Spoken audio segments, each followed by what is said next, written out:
So those who raise their voices for the coastal commons in this, actually this bunch of creatives, because I'd like to define art a little differently. Like not everybody can draw or dance or sing, but there is a space for art. In fact, for any kind of knowledge, any kind of, I would say a primary sense of humanness is this, that we are able to keep our minds open and see givens not as givens like forever, like carved in stone, but something that can always be rewritten, rephrased, maybe reinvented also totally. So to have that space of wonder by which you can always have this question of what if alive. People who can keep that space alive are usually people who are challenged to frequently swim against the mainstream flood. So it calls for a certain kind of moral and spiritual courage, but that is what will get us across difficult times and high waters. So in this call for bringing light and attention to the 20,000 families currently facing the terrible devastation of tidal flooding in Kochi, not even the rest of Kerala. In this effort, we have a lot of people from different disciplines, like from visual art. I'm proud to say that right here in this room, you can see this is a beautiful collaboration between Babita Rajiv, an artist, and also Dr. J. Devika, who is a well-known social scientist, translator, activist, and also someone who has now started writing for children because she feels that the future belongs to the children and they deserve and they are capable of understanding much better than adults. So this beautiful book is actually called Kadalkutty, Child of the Sea, that has been written in Malayalam. The author herself is translating it into English for publication shortly, and this has been interpreted beautifully and sensitively, chapter by chapter, character by character, by Babita Rajiv. And the meeting with the author and the artist has been a wonderful one because Devika was completely floored by the beauty and sensitivity of Babita's painting. And I will not call it an illustration. I'd much rather call what they used to call the artworks accompanying medieval texts, the little paintings that accompany, they used to call it illuminations. So I'd much rather call this the illumination of the text of Kadalkutty by Dr. J. Devika by artist Babita Rajiv. And to make it also personal, and this is the poetry and beauty that only art is capable of. That little box there is also almost like a performative object because it holds in it her genuine memories, like her little doll that she played with when she was a 5-year-old, an old globe, a picture of herself as a little girl, shells that she has collected, and an imaginary cover of the book of Kadalkutty that she has created, as if it is something old and ancient because the problem is old. So this is what art is able to do. Here's Sabitha Kadannappally, proud to say that she is also selected for the Kochi Muziris Biennale, the prestigious event taking place at the end of this year. And Sabitha was touched. Now this is what again makes, when artists interpret something, there is such a variety of interpretation. Scientists look for uniformity, but artists thrive on this difference. Each person has been touched in a different way by what they have encountered in the field visits for which we all went together. What moved Sabitha was the fact that the vessels which are part of the kitchen, normally in all the tiny households built to the panchayat help, it's only usually 2 rooms or 3 rooms at max, small ones, and the kitchen is always built outside, in a little shack kind of a thing, and the toilet is also outside. So what happens is that if the women of the households are not careful and have put away their vessels, there is every danger and every possibility that tomorrow, when the tidal flooding water comes in and goes out, your vessels may float out with it. And Sabitha sensitively placed herself literally underwater and got herself shot with a variety of vessels also, and got herself photographed and has printed these in these circular black and silver format, which again evokes water, and the sense of almost like bubbles floating away from one another using the axis of a woman's body, of outstretched arms and legs and her body, her torso consists of these vessels that are actually floating away. It is also a way of conveying the erasure that the lives there face, the afflicted lives there face.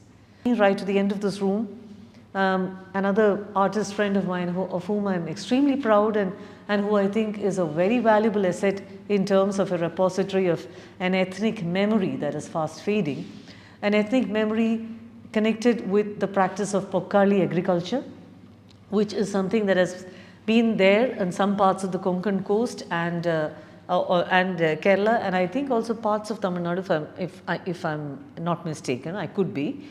Pokkali is actually a gift from nature.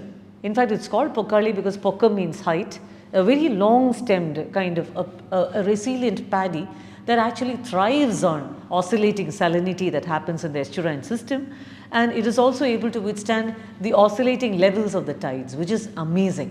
A source of rich food which needs nothing else except an alternation with the cultivation of fish that also used to have only natural food and no artificial food fed to them in the heydays of Pokkali cultivation, which as equinox Dr. Madhu describes is a 700-year-old hydrological engineering experiment that succeeded because humans learned to observe nature very carefully and made appropriate technology that matches the movements and the moods of nature so perfectly that it could be sustained for all these years till finally it has broken down, mainly under the pressures of economics, of the monetization of agriculture, and also complete change in our food patterns and the way water goes. Today, a lot of Pokkali agriculture fields, I hear alarmingly that last year not one Pokkali field was cultivated, which is scary. I mean, I'd like to think that that's not real and that's not real data at all.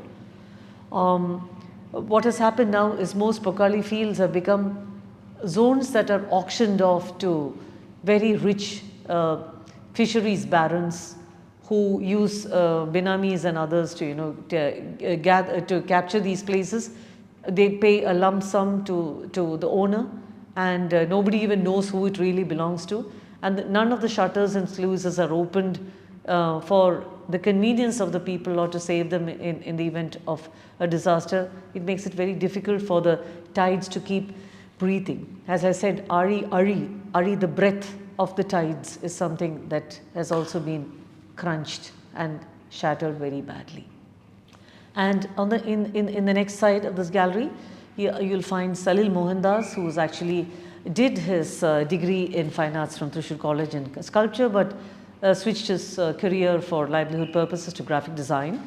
But he could never really give up his first love of sculpting, and through his close interaction with Equinoct as their graphic designer, Salil is back with a bang with absolutely a theme appropriated sculpture which he has been working on long before this curation started.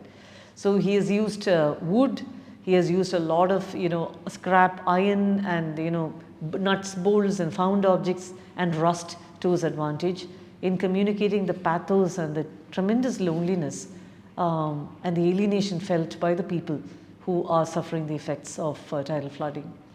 On the TV this side, on the other side, you find actually we also have screens here where there's a song written by Sree who has also been a kind of inspiration as evinced by the video that I've created below called Water as Mirror, which is a curtain raiser video. That is when water gets stagnant, because when water doesn't flow and is trapped in a place for long, it loses its life. It becomes like a mirror. If the stagnant water is a mirror, what does it reflect back to us? Is the philosophical question raised there.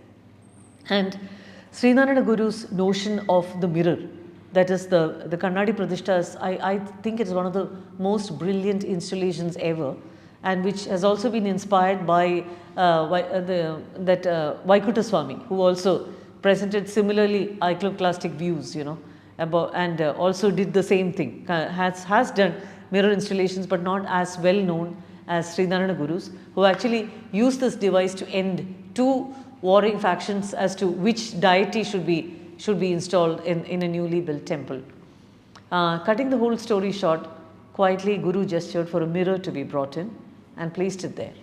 And what happened with this, absolutely, brilliant reversal is that people who come to a place of worship in order to, transfer their complaints, their problems to the transhuman, see themselves where the transhuman should be and understand it is they themselves who need to solve their problem. And therein lies the power of faith and self-empowerment. So, Srinarayana Guru has written this absolutely brilliant piece that is brought to my notice by Dinagaram Meenangundu, who's a lover. He wouldn't like to be called a scholar, an ardent lover of Guru's poetry. He told me that there is a poem written by Guru, who used to walk extensively along the coastlines and also along the banks of the river Neyar.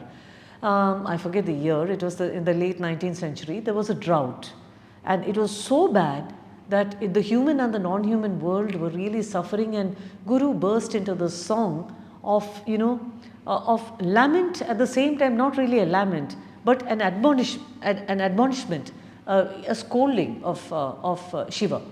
Only thing, Shiva he is addressed as Ardhanareesvara, that is the Godhead, that is half man and half woman, is definitely a metaphor for nature. So he asks, you who we looked upon for succor and mercy have brought this upon us. How is it that you can sit on your backside and not do anything about it? So this is a very activist Guru who is speaking to all of us and rousing us from our slumber. Here, there are 20,000 families right around us. Why are you sitting on your backside and not even talking about it? Is definitely a source of inspiration for all of us at KaBhumM.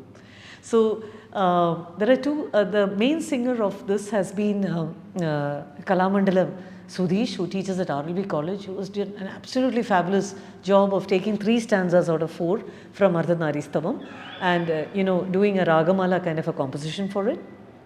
And Biju Ibrahim actually, besides the first few artists who were there for the 3-day immersive, there are a couple of artists who, jumped in later on because they were moved by the concept note and the idea.